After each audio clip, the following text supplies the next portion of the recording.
मोदी को हराने और हिंदुओं को तोड़ने के लिए कांग्रेस चल रही है एक खतरनाक खेल, बना रही है दो ऐसे बड़े षड्यंत्र और खतरनाक षड्यंत्र जिनका खुलासा दोस्तों आज की इस वीडियो में मैं आपके सामने करने जा रही हूं। ये वीडियो बहुत ज्यादा महत्वपूर्ण है एक भारत के नागरिक होने के नाते। दोस्तों इस वीडियो में मैं धमाकेदार खुलासे करने जा रही हूं। इस वीडियो को अंत तक जरूर देखिएगा क्योंकि इस वीडियो में मैं आपको ये भी बताऊंगी कि किस तरह राहुल गांधी की दादी इंदिरा गांधी और उनके पिता राजीव गांधी ने नफरत के जो गोदाम खोले थे, आज उन्हीं गोदामों का बिल राहुल गांधी के सामने आ गया है। राहुल गांधी के सामने उन्हीं की करनी, उनके पूर्वजों की करनी राहुल गांधी के सामने आकर खड़ी हो गई है। इसके अलावा दोस्तों बात करेंगे कि राहुल गांधी मोदी विरोध में इतने अंधे हो जाते हैं कि वो विदेशों में जाकर मोदी की तो बुराई करते ही हैं, मोदी के खिलाफ तो बोलते ही हैं, लेकिन मोदी विरोध में वो ऐसी ऐसी चीजें बोल जाते हैं जो उन्हीं की पार्टी कांग्रेस पार्टी, उन्हीं के पूर्वज, उनकी दादी और उनके पिता के खिलाफ बयानबाजी बन जाती है, जो उन्हीं की पार्टी की छवि के लिए खराब बन जाती है, उन्हीं के ऊपर सवाल उठा देती है। दोस्तों सबसे पहले बात कर लेते हैं नफरत के उन गोदामों की जो राहुल गांधी की दादी इंदिरा गांधी और उनके पिता राजीव गांधी खोल कर गए थे। दोस्तों 1980 के दशक में इंदिरा गांधी और राजीव गांधी ने सिखों पर ऐसे ऐसे अत्याचार किए थे जिसकी वजह से ही जो आज राहुल गांधी के अमेरिका में कार्यक्रम के दौरान हुआ, खालिस्तान की जो मांग है वो राहुल गांधी के सामने आ गई, खालिस्तानी झंडे लहराए गए, खालिस्तान जिंदाबाद के नारे लगाए गए। ये राहुल गांधी की ही दादी और उनके पिता की करनी है। जो नफरत के गोदाम राहुल गांधी के इन पूर्वजों ने खोले थे वो गोदाम के बिल आज राहुल गांधी के सामने आ गए हैं, क्योंकि जिस तरह 1980 के दशक में राहुल गांधी के पिता और उनकी दादी ने सिखों पर अत्याचार किए थे, भारत को तोड़ने की और खालिस्तान बनाने की, पंजाब को भारत से तोड़कर खालिस्तान बनाने की मांग तभी से उठी थी। उससे पहले ये कोई बात ही कभी नहीं उठी थी कि इस तरह खालिस्तान बनाया जाएगा, पर जिस तरह इंदिरा गांधी ने और राजीव गांधी ने अत्याचार सिखों पर किए तभी से ये मांगे उठने लगी। राहुल गांधी भारत को जोड़ने की बात करते हैं, भारत जोड़ो यात्रा तक करते हैं, जबकि भारत को तोड़ने की शुरुआत तो उन्हीं की पार्टी कांग्रेस पार्टी के द्वारा की गई थी। राहुल गांधी इन सवालों पर क्या जवाब देंगे?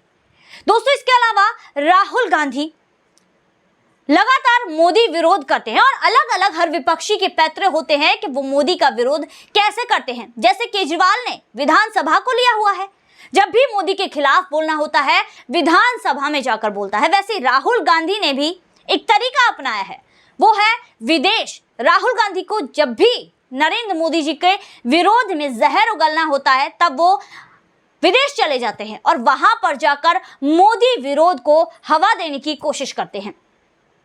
दोस्तों मोदी विरोध में राहुल गांधी ऐसे हो गए हैं कि उन्हें पता भी नहीं चलता कि किस तरह वो अपने ही परिवार, अपनी ही पार्टी पर सवाल उठा रहे हैं।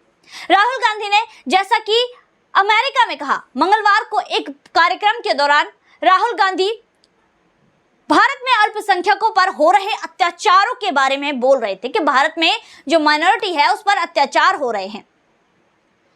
अब वहां पर एक मुस्लिम व्यक्ति बैठा था, उसने कहा था हाँ मुसलमानों को इसी तरह भारत में पकड़ा जा रहा है, यानी कि मुसलमानों पर अत्याचार हो रहे हैं। तो राहुल गांधी जी का एक जवाब आया। राहुल गांधी बोलते हैं कि सिर्फ मुसलमान नहीं, जो भी अल्पसंख्यक है, ईसाई, मुसलमान, इसके अलावा जो आदिवासी है और दलित है, इन सभी माइनॉरिटी पर भारत में अत्याचार हो रहे हैं। दोस्तों अब सोचने की बात यह है कि दलित और आदिवासी को ये अल्पसंख्यक बताते हैं, यानी कि ये हिंदुओं को तोड़ने की बात कर रहे हैं, क्योंकि दलित और आदिवासी तो हिंदुओं में ही आते हैं और हिंदुओं को इनको अलग कैटेगरी में डालकर राहुल गांधी हिंदुओं को तोड़ने की बात कर रहे हैं। दोस्तों माइनॉरिटी पर भारत में अत्याचार हो रहा है, ये नैरेटिव हर जगह अंतरराष्ट्रीय स्तर पर चलाया जा रहा है, जिसको हवा दे रहे हैं राहुल गांधी। दोस्तों मोदी को हराने के लिए दो प्रोजेक्ट यानी कि दो षड्यंत्र तैयार किए गए हैं जो बड़े ही खतरनाक हैं कि हिंदुओं को तोड़ा जाए, उसमें दो तरीके ये लोग अपना रहे हैं, दो षड्यंत्र इन्होंने बनाए हैं। पहला है धर्मांतरण, हिंदुओं का धर्मांतरण कराओ, चाहे उन्हें ईसाई बनाओ, मुसलमान बनाओ, ज्यादातर मुसलमान लोगों को बनाया जा रहा है, धर्मांतरण ले देकर धर्मांतरण कराया जा रहा है।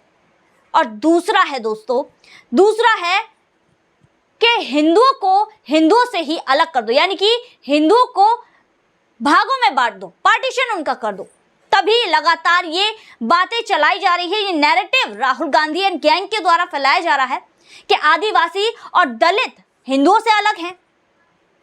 राहुल गांधी ने कहा कि दलितों पर अत्याचार भारत में होते थे 1980 के दशक में, वैसी ही हालत आज भारत में मुसलमानों की है। दोस्तों, यहां पर राहुल गांधी को किसी ने बताया नहीं कि 80 के दशक में, 1980 के दशक में भारत में सरकार किसकी थी?